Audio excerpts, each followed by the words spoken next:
குடியாத்தம் அருகே கெங்கையம்மன் கோவில் சிரசு ஊர்வலம் விமர்சையாக நடைபெற்றது. வேலூர் மாவட்டம் குடியாத்தம் கௌதம்பேட்டை பகுதியில் கெங்கையம்மன் கோவில் அமைந்துள்ளது.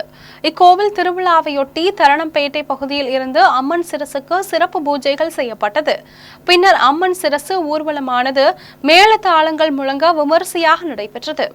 இதனைத் தொடர்ந்து கௌதம்பேட்டை பகுதியில் அம்மன் சிரசு கொண்டு வரப்பட்டு கண் திறப்பு நிகழ்ச்சி நடைபெற்றது.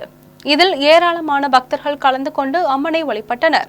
இதில் கோவில் நிர்வாகிகள், மருத்துவர் கென்னடி, மூர்த்தி, மேகநாதன் உள்ளிட்டோர் கலந்து கொண்டனர்.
சாமி கும்பிட வேண்டும் என்று காவல்துறை சார்பாக கேட்டுக்கொள்ள